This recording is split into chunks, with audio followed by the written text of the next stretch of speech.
If you put your effort and concentration into playing to your potential, to be the best that you can be, I don't care what the scoreboard says at the end of the game, in my book, we're going to be winners. This is the New Hampshire High School Basketball Show. This is a second coming. This is a call to arms. Your finest hour won't be wasted. The New Hampshire High School Basketball Show is brought to you by the New Hampshire State Liquor Commission's Division of Enforcement. Right now, it's not about talent, it's about heart. It's about who can go out there and play the hardest, who can go out there and play the smartest. Now, they've been here before, so they're not going to give it to us. We got to go out there and we got to take it. And now your hosts, Pete Terrier. But I have a question, though. Those two foul shots at the end of the game, did you miss them? Or did you miss them? Not exactly a soup question, is it? And Dave Haley from NHSportsPage.com. All season long, we played our game. Right now, you're playing theirs. When we step on the floor, every second that clock is ticking, we are pedal to the metal. We run the ball. We pressure the ball. And most importantly, we control the tempo of the game. This is gonna hurt. Well, good evening and welcome to another edition of the New Hampshire. Excuse me, good morning. Good start today. Jesus, here we go. It is the New Hampshire High School Sports Show. No, we didn't change time slots. We're still doing it Saturday mornings live on the radio between 8 and 9 a.m. I guess I'm just in Super Bowl mode because the game is finally here. It's just that bye week, and then it takes so long for those championship games, especially when your team was involved in it and didn't get to the game. It seems to take an extra long to get that 2 weeks through and get to game time on Sunday evening. So maybe that's why I'm thinking evenings. My name is Pete Terrier, along with my co-host Dave Haley, keeping me on my toes this morning. David, good morning to you. Happy February. Happy February.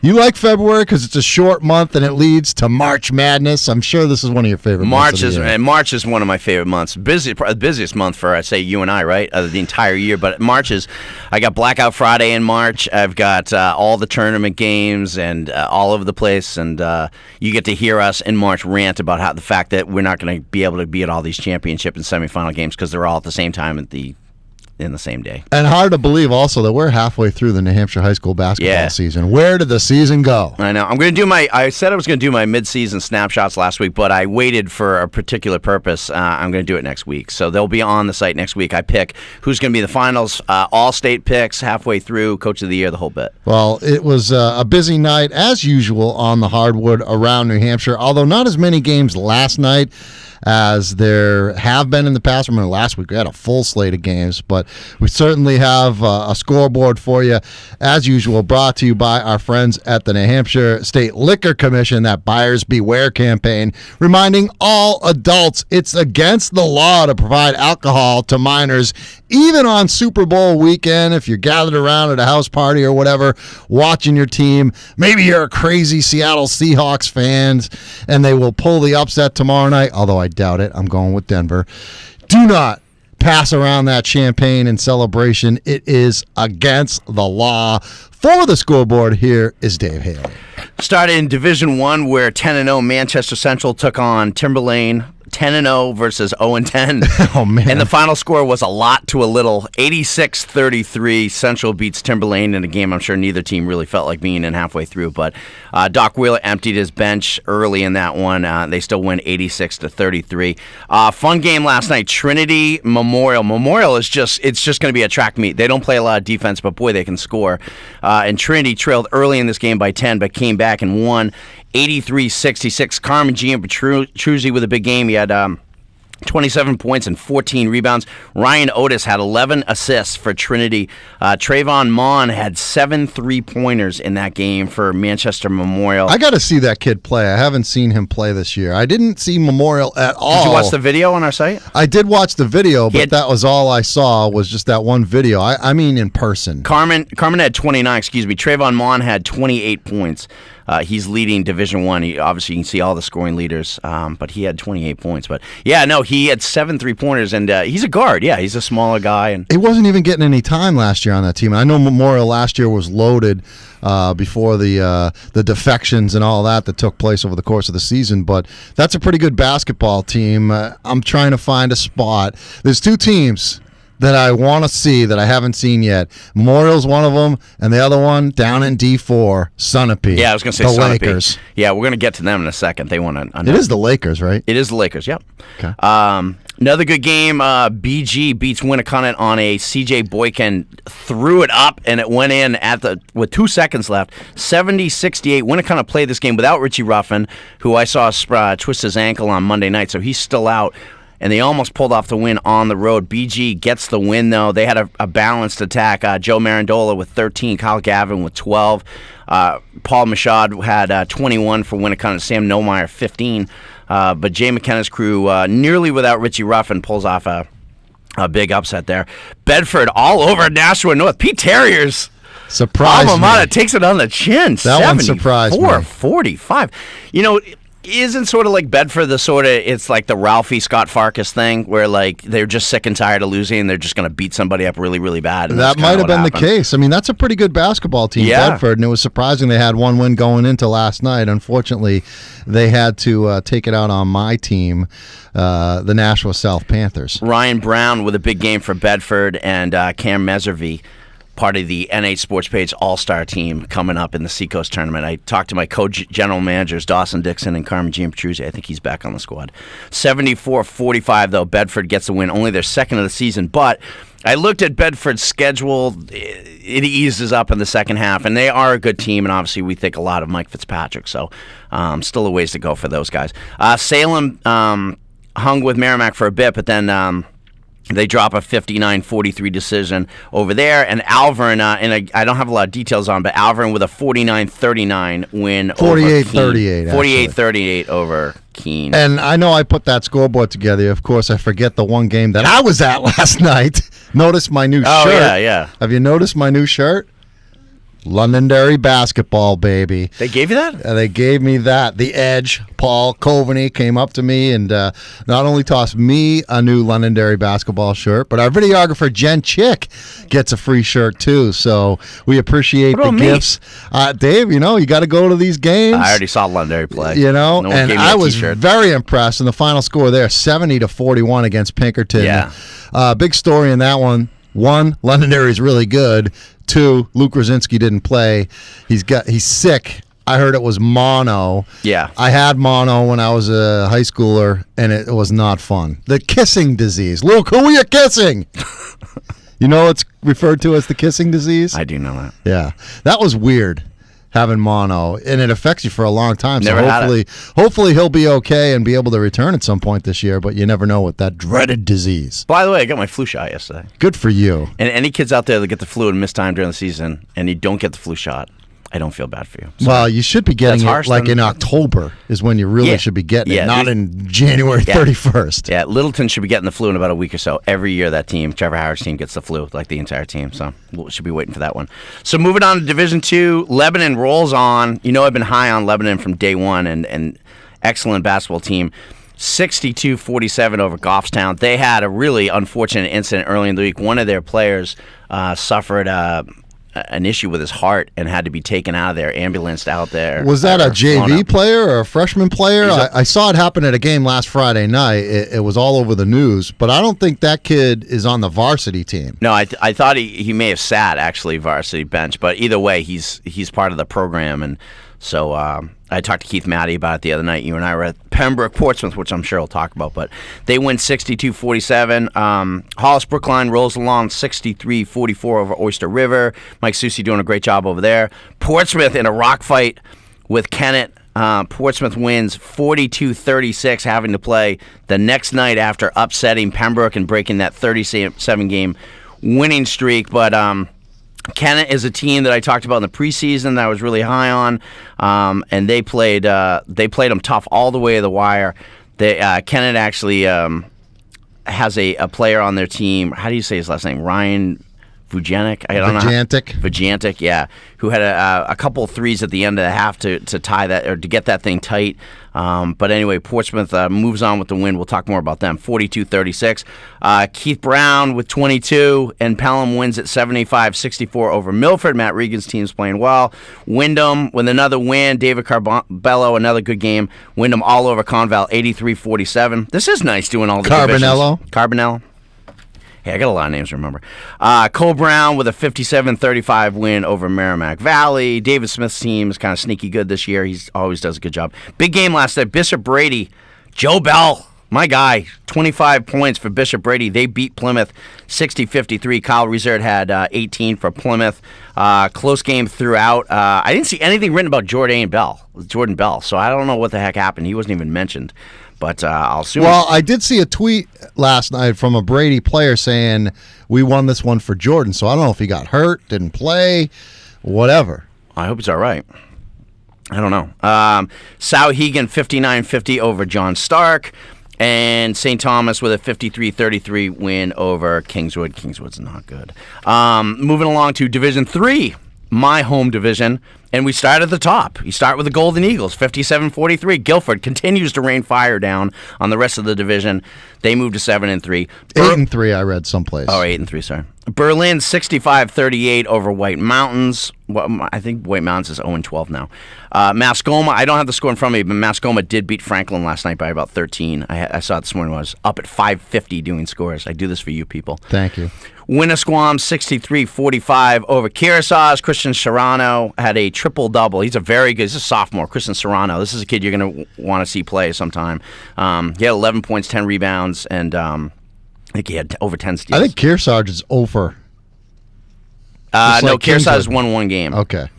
Prospect Mountain, Tom Bordeaux with a 57-53 win over Raymond. Prospect Mountain continues to roll on. Lucas Croto gets a close win over Lauren Lucas's team last night, 53-47. Bow beats Somersworth. Laconia, 8-2. 15 points from Matt Swedberg, and they beat Belmont 65-48. Is that Laconia's record, or am I wrong on that one, too? I can hear you making noises. No. All I was going to say is you were politicking for me to go to Laconia on Friday night to go see Berlin and Laconia. Yeah. Which may happen, but I'm leaning towards BG Trinity. Yeah. Rematch of last year's D1 title game. Yeah, a lot of points in that one. And Steve McDonough doing a nice job over at Laconia. They've got a point guard by the name of Aiden Dean, who's probably the best player in Division III that you don't know about. He's very, very, very good. He's going to contend for first-team honors in Division III. Campbell gets a win. Do you remember the year Steve Carlton won 22 games for the Phillies and the whole team won 57? Well, Zach Bergian? Bergian. Jack Bergian with, I think, 21 points out of 43 for Campbell. This was a game where Campbell held the ball for 4 straight minutes. PJ Frappier was tweeting about it and pulling his hair out. Meaning standing there in the corner, just inside half court with the ball in your hip. Yep. Obviously, Sanborn was watching in his time. Zone. Yep. Watching paint dry. John Langlois is a good coach. He will do whatever it takes to win a game, and I mean why whatever. are you holding the ball against Sanborn? I mean, are they that high octane that you got to hold the ball? I don't know. 43-27 over Sanborn. I can see doing that against Conant. We need a shot clock. I've said this forever. We need a shot clock. Ad nauseum, I've said it. Conant. And we're going to be talking to Eric Sauce here in a little while. We like our coaches in good moods on Saturday morning. We're going to have a coach in a very good mood. 84-39 over Stevens. Our friends at Stevens. Boy, Conant, we're going to talk about them. Obviously, we're going to talk to Eric. They were ready to kind of blow up on somebody, and they did. How would they look with Caleb Tarzuski? Because he's tearing it up for Arizona. He's a big boy. I know he would have been out of high school every time now, I see Caleb Tarzuski. Think about him in New Hampshire in Division III. Every time I see Caleb Tarzuski play for Arizona, against UCLA, I think, I watched this kid lose a game to Prospect Mountain. I did. It happened. He was a sophomore, too. Hopkinton, Dave Chase's team, rolls along 72-57 over Fall Mountain, and I'm talking in this weird tone because I'm trying to see who is the leading scorer as the internet comes up. 24 points for Gabe Nichols, 12 points for Sam Winslow, and Liam McNicholas back after being sick. He's back. He had 11 points in his return. He have that Littleton flu?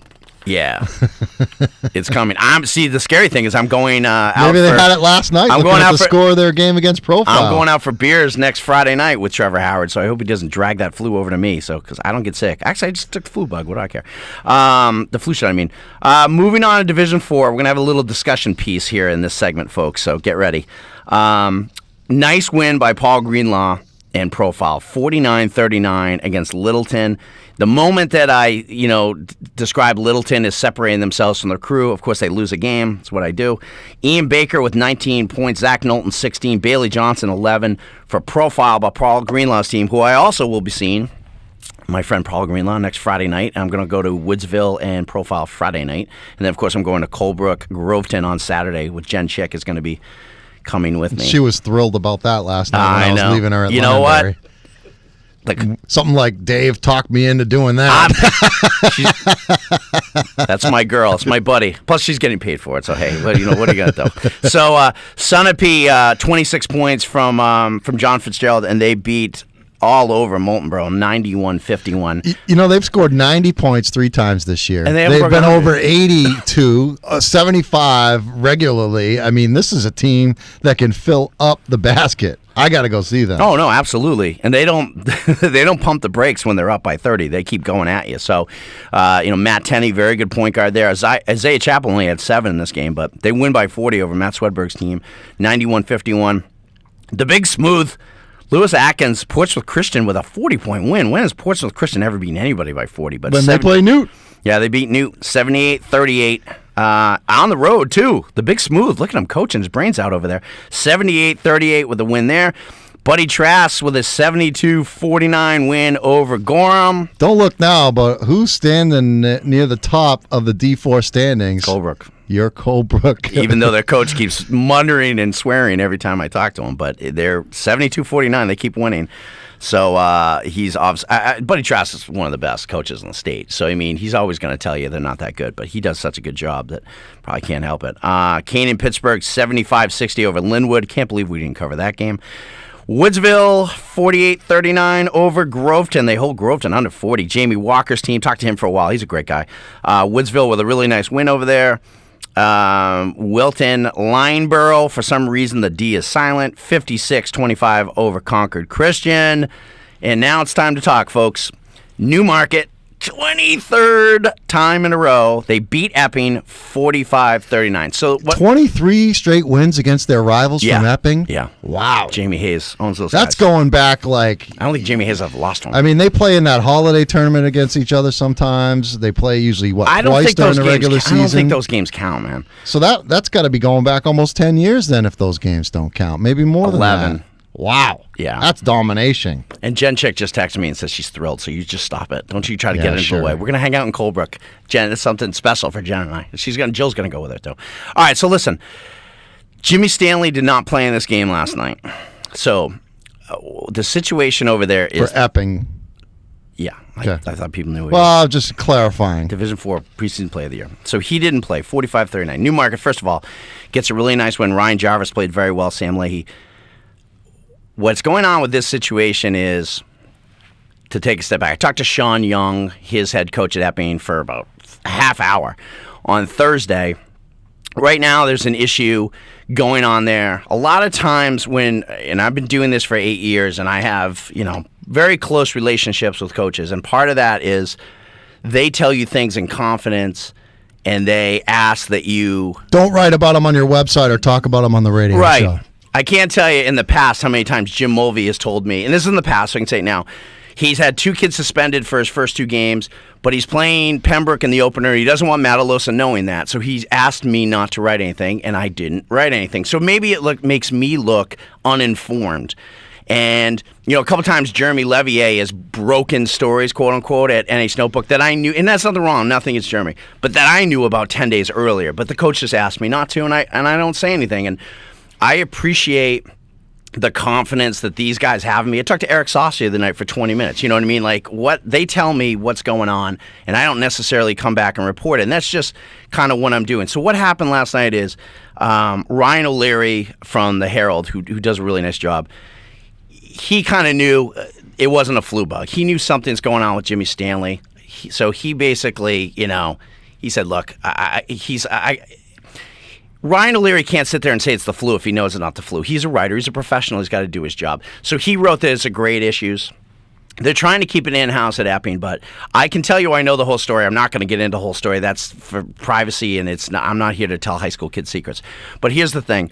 Jimmy Stanley's going through an issue now where he's got to make up a test, and they have a forgiveness policy at Epping, I believe, where you have 5 days if you don't do well on a test to take it over again. That's what's going on. So Jimmy Stanley is not out for the year right now. It may only be a couple of days. That's all to be determined. I really don't want to get into it more than that, but it just to kind of be clear, like there's an issue going on with things you find out from coaches, and you can't always, there's injuries the coaches want to hide and so forth. And you and I, Pete, are sometimes in tough predicaments because we can't say anything when we actually know exactly what's going on. But this is the issue. So Jimmy Stanley did not play last night, and it is to be determined whether he will play. But he could possibly be out for the rest of the season. Let's hope he's not. Let's hope he goes in, gets some tutoring or something over the weekend, and is able to take that test and do very, very well and be a member of that team actually playing for the rest of the year. I hope that's the case. It's an unfortunate situation, and it's probably the part of this job that we like the least when something like that happens, where it makes it difficult for us. We may know some information and kind of want to share it, but we respect the privacy of the individuals and the coaches who are telling us the information. And we get a lot of people feeding us stuff. I walk into a gym, and here comes the team gossip over telling me the story. I mean, similar situation last night. I went to Londonderry. I'm watching Pinkerton warm up. I don't see a big 6'7" kid that happens to be the son of the coach, and he's not even there. And I'm trying to find out what's going on. I'm asking some people. I find out he's sick. He's not even there. I didn't talk to Coach Rosinski before or after the game. So, all I'm getting is information that I learned from people within the Pinkerton community that told me Luke Rosinski was sick. And, I'm hearing mono. I don't know. I don't have the doctor's note. He just was sick. So it's a tough situation. Yeah. And my one last thing on this to kind of wrap it up is that when kids get kicked off of grades, I feel bad about that. And I'm hoping that there's a teaching lesson and there's a way for the kid to play. When kids get kicked off for drinking, I do not feel bad one bit, because I was there just like they were a million years ago, and as were the coaches when they were players. And you sign a contract, and if you drink during the season, it's flat out. It doesn't mean that much to you. It doesn't mean enough to you, and your teammates don't mean enough to you.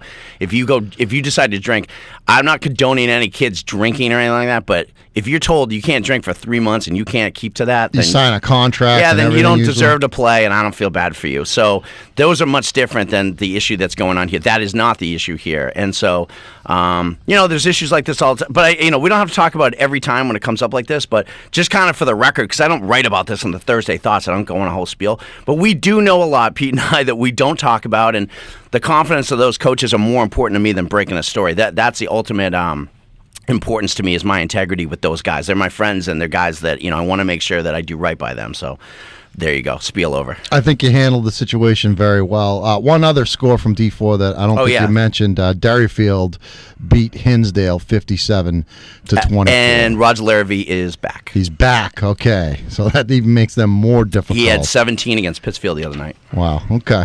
All right. There's your scoreboard from Dave Haley, brought to you by our friends at the New Hampshire State Liquor Commission, that Division of Enforcement and the Buyers Beware campaign, saying don't provide the alcohol to the minors. Quick timeout, come back. We got Eric Saucier from Conant coming up in just a couple of minutes. It is the New Hampshire High School Hoop Show, News Radio 610 and 96.7.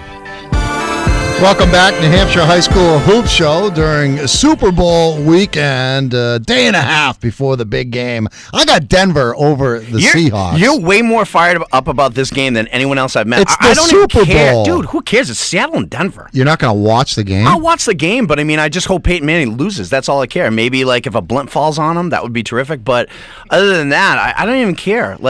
I don't get that fired up about, remember when Pittsburgh played Seattle? Oh my God. Yeah, that was the Super Bowl that I cared about the least in recent memory. But hey, I'm still fired up. It's a big game. Everybody's going to be watching. I bet you even a guy who is studying film and going over opponents and worried about what Monadnock's going to do on Monday night, I bet you he'll take about 3.5 hours and watch the game on Sunday. Right, Coach Saucier?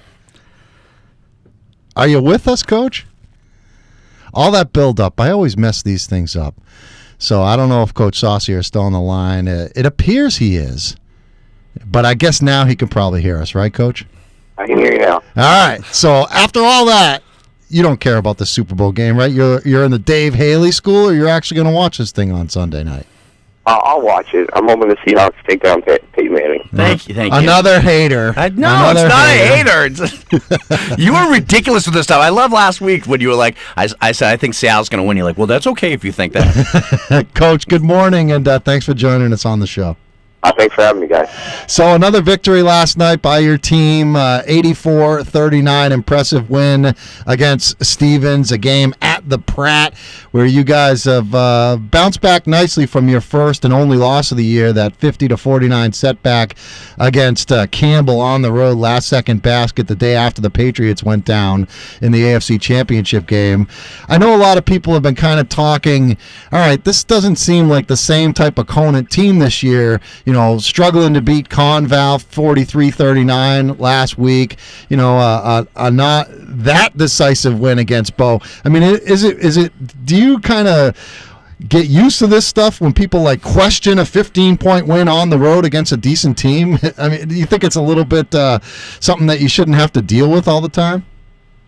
There's high expectations at Conant. Everybody thinks that you should win every game by 30 or 20. If you don't win by 20, everybody's like, oh my gosh, what's going on? There's so many other factors that us as coaches know about, like you guys were talking about earlier. Sometimes guys are sick, sometimes guys make decisions that aren't the best, and you as a coach have to make a decision that might, hurt you in the short run, that'll make you that much better in the long run. So, there's all those other factors that other people don't need to know about. And, those come into effect, and, that can affect some of the scores some nights. And some nights, you might be winning a game, and you've got to make a decision, and you put other guys into play. So, there's a lot of things, and, sports can be deceiving sometimes. Yeah, and, I think it's fair to say that I remember I was watching the beginning of the Heat Oklahoma City game the other day, and I think on PTI they had said, they asked one of the Miami writers where the Heat were at. He goes, they're kind of laying off the accelerator right now. And, you guys... open up the season against Central in a preseason game in front of 800 people. When does that happen? And then you play Bishop Brady at their place, a very, very good D2 team. We beat them there. And then you play Lebanon, Smithfield, Rhode Island, and Keene in a holiday tournament. So these are high school kids, and I know you're on them, but isn't it fair to those kids to say, when you get to the Bow, Hillsborough, Deering, Messinic portion, and nothing against those teams, but when you get the middle of January, now you're playing those guys, it's got to be part of your job, right, Eric? There can be a letdown from those kids, you know what I mean, from what they started out against. Oh, definitely. When you're dealing with 14 to 18-year-old kids, it's a long season, and sometimes, there's some pretty talented guys, and sometimes they know if they just go out there, they can somehow pull out a victory. And you as a coach, the hardest part is you can't let that complacency come in, because you're trying to get ready for the tournament end of February and March.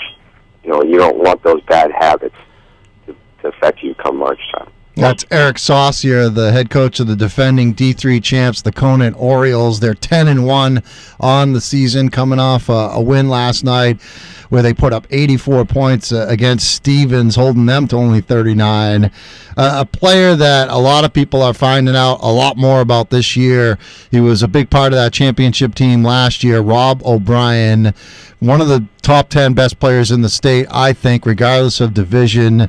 He's a guard. He's got great ball handling skills. He's got decent size for a guard. I think could play point guard at the next level, but can also score and shoot the basketball from beyond the perimeter. And he's also got some ups. I've seen him jam a couple of times over the course of this season. You guys have had a lot of great players that stand out just in recent years. I remember the kid Sean Martin a few years back, and Jimmy Peard. Fear the Beard, where that came out long before the Red Sox grew beards. Those Conant fans were all over the beard thing. Then you had, of course, Devin Springfield last year, but Rob O'Brien has just kind of carried that torch into this year as the next great Conant player.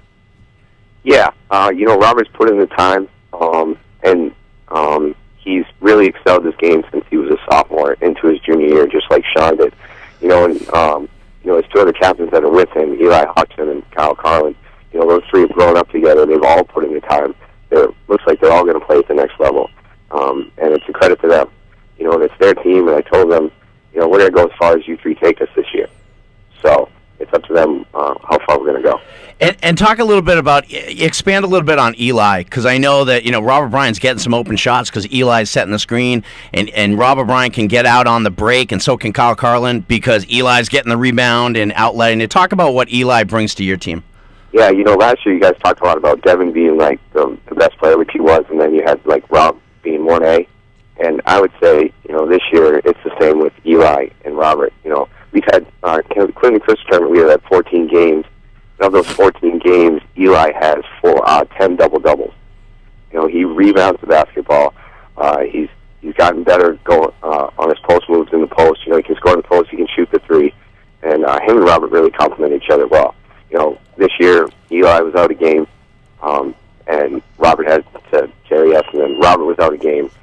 So we look to the other guys to carry us. So, we've seen what it's like when both of them are out. So it's nice to have them both in the lineup at the same time.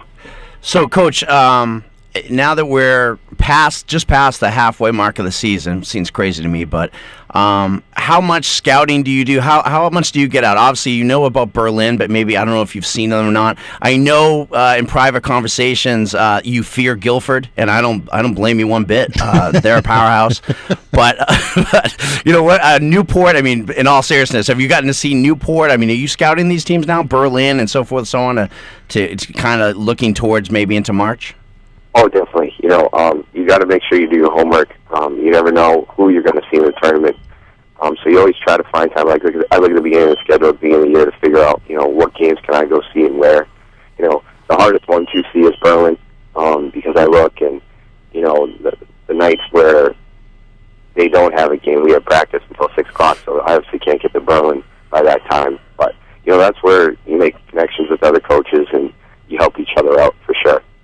Coaches are always calling me, and I'm always calling them to get some feedback for sure. What's the deal with the kryptonite situation between you and Campbell? Each of the last 2 years, you got one loss, and it's to the Campbell Cougars. Why are they so tough for you guys to play?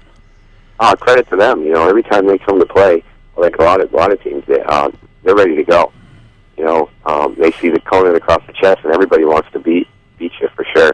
They won that game at their place. They deserved it, and the place went crazy. Everybody's running out, which they deserve to do because they won. I mean, the whole stands came out. The guys were celebrating. Everybody wants to beat. When you're at the top, everybody wants to beat you. Everybody's going to bring their best that night, try to knock you off. And so it seems like every year they bring it. And John does a great job with them. They played harder than us that night, and they deserve the victory. Coach, you mentioned at the beginning that there's some things going on, as is with every team, sickness and things in the locker room. What do you do? Who are the guys you turn to? How do you handle those? You've been doing this a long time. You know these guys. You've been coaching them. You've known them since they were little kids. How do you handle those kind of situations as a coach? Well, what I tell my guys is, I'm always honest with you. I'm not gonna tell you one thing and do another thing. If you make a mistake, here's the punishment. You're gonna accept it, and my guys usually are very good at that. They're like, yeah, I messed up, coach. I'm sorry. And you can only tell them certain things. Like, I'll talk to my assistant coaches and be like, hey, what do you think about this? And sometimes I'll talk to the player individually. Sometimes I'll talk to other teammates and say, hey, you might want to get on this guy a little bit to make sure he's on, because sometimes they listen to their teammates more. They're tired of hearing me yell. So they talk to their teammates, and and I also rely on my captains a lot too. I pick my captains specifically. I let the guys make some choices, but sometimes I have a little input too. And I think their leadership is really important to any team. Leadership's really important if you want to get to where you want to go. Hey, Coach, let's go back to the beginning of the season. Dave mentioned that that Coaches for a Cause Jamboree preseason matchup against Manchester Central, and I remember talking to you prior to the start of that and saying, hey, this is kind of a cool way to get a taste of good competition and see how you fare. And I think the whole Conant community, that whole basketball crazy community that you have over there in Jaffrey and Ringe, was excited about that opportunity to see how you'd stack up against the upper echelon teams in New Hampshire. Hampshire, a team that is favored to win Division I, and I think is well on their way to doing that. And a lot of people are believing in them that they will not be beaten this year. Can you think back to that game and what you liked about being able to go and compete against a team like that when it didn't count in the standings? Yeah, I mean, like you guys said, it was playing in front of 800 people before the season even starts for a great cause. Being able to go up against, a Central that people have been talking about for years. How good it is Conant. Can they compete with the Central? It's just great for New Hampshire basketball. What you guys do is great. The coverage that you guys do is great. I mean, Pete, you're the most popular guy at the Pratt when you walk in the gym. I'm telling you, I love those guys. I mean, I'll tell you, I walk into that, and it's been, last night I got a free T-shirt out at Londonderry they hooked me up with just for coming out there, which was great. But, when I go out to Conan, I feel like a superstar. And the people out there are really nice, Coach. So I want you to personally thank those people for treating us so well, because it's just fun.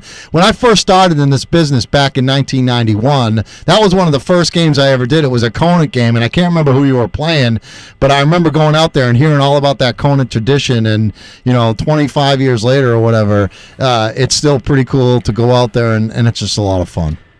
Yeah, and it's probably still the same gym, too. Yeah, it is. Some of the guys out there, I'm like, okay, so Saucier now has been part of 6 champ. They gave me the whole entire breakdown about what happened and who was what, and, they know their Conant basketball. They know their history. And Eric, I heard there was a coach who made an appearance at your Campbell game and came to see you play. Coach at the Campbell game. Didn't Doc come see you guys play? Oh, yeah, Doc was there. Yeah, Doc came to see. He came up after. He's like, hey, I just wanted to come see you guys play. Yeah, that was good to see. Yeah, it's fun. It's fun to see that the respect that you guys have for each other, coaches and so forth. So it's great. Well, Coach, we really appreciate the time. Enjoy the weekend. I hope you're wrong about the Seahawks. I don't know why I'm rooting for Denver, but it's going to be a lot of fun taking a break from basketball and watching one more football game to wrap this season up. We'll talk to you down the road, Coach. All right, thanks, guys, and thanks for everything you do for the guys. All right, we have a lot of fun doing it, especially with teams like the Conant Orioles. Eric Saucier, E-Sauce on the Twitter handle. He doesn't tweet as much as some of the other guys tweet. He's one of the good ones. I love watching the tweets, especially on Friday nights, game nights, things like that. You get a lot of info off those. You come in here with info every Saturday. I'm telling you, that's the best way to get info. Sometimes you get a little too much info you do not want from these kids. Speaking about some info, I got a text from our friend TNF from the New Hampshire Sports Forum telling me that Jordan Bell, injured leg/ankle, it says a ref friend did the game, said Bell went down. He doesn't know how it happened, but that was the deal with Jordan Bell. So not only a black eye, but I guess a black and blue ankle too. I hope it's all right. For Jordan Bell. They still get the win without him. All right, we'll take a timeout, come back. I want to talk about this Londonderry-Pinkerton game that I was at last night, plus the Pembroke-Portsmouth game from Thursday night that both me and Dave Haley were at. It is the New Hampshire High School Hoop Show, News Radio 610 and 96.7. Well, the beautiful people when it comes to this show, the New Hampshire High School Hoop Show, certainly on the other side of the glass, our producer, Shannon Loconte, and her protege, part of our new internship here on the New Hampshire High School Hoop Show, Dave Haley's lovely, 7-year-old daughter, Allison, or is she still 6? She's 7. She's 7 years old, and boy, doesn't she look like, you fast forward, 13 years, that's what she's going to look like, our producer. I know. It looks like little sister. If you're on the radio, you can't see this. You can watch the video. We'll have it up on nhsportspage.com tomorrow. I just get a kick out of watching those two together because I think that, in a few years, you're going to have those kind of problems, Dave. Beautiful redhead daughter growing up in this world. I don't even want to think about it. She's not dating until she's 30. We're heading up towards top of the hour. I see Mark Hebert from Mark Hebert's Money Sense, the Harbor Group, waiting in the wings.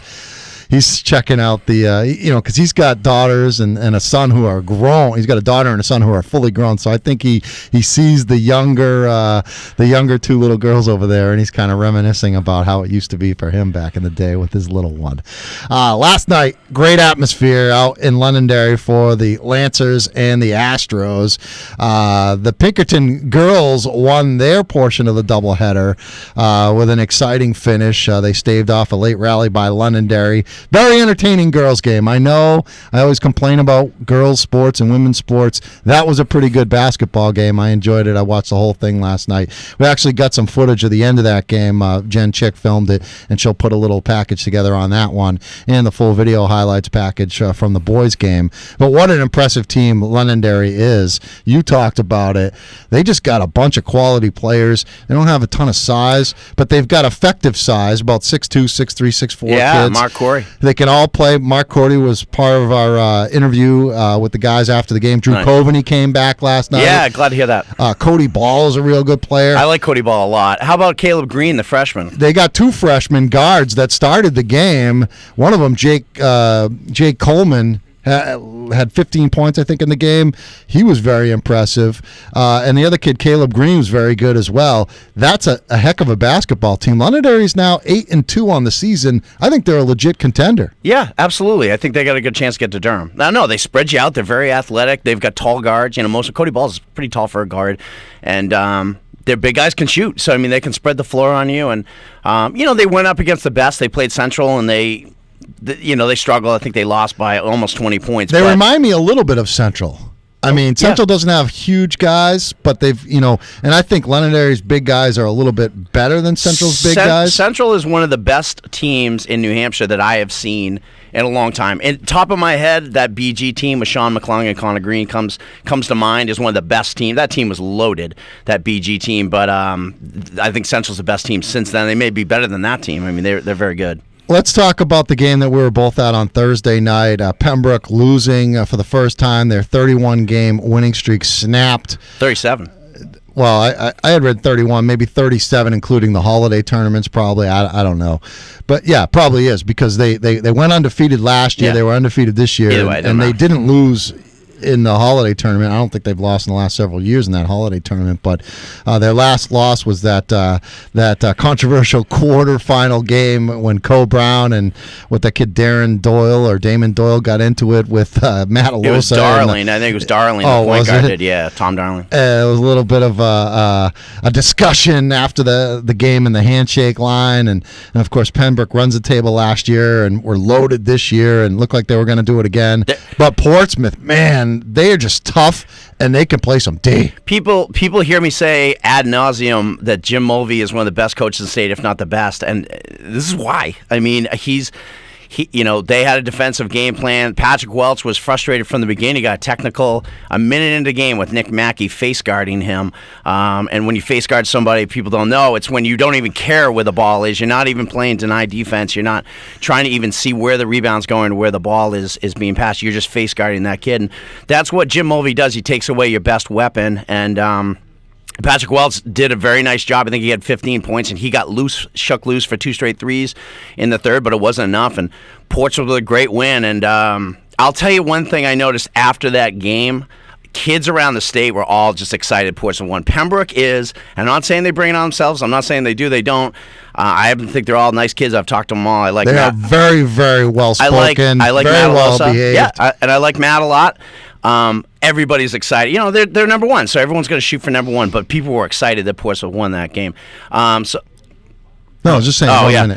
So I'll be gone next weekend. I'm heading up north. So I'll be gone next weekend. So you're gonna have Roger Brown, I think, fill in. It's this and then Blackout Friday weekend, of course. My boy Andrew George over at Residence Inn hooks me up. He made my buddy Wade with rooms over there. So I'll be gone those 2 weekends. So I'm going to Profile Woodsville on Friday night, and then Colebrook Groveton Saturday afternoon. Jennifer Chick in the house, and we're covering that game at 2 o'clock. I think it's a 2:30 start up in Colebrook. So we'll have video of that, and so I will not be here next weekend, but I will be happily sleeping in up north with the boys. Now, can you tweet?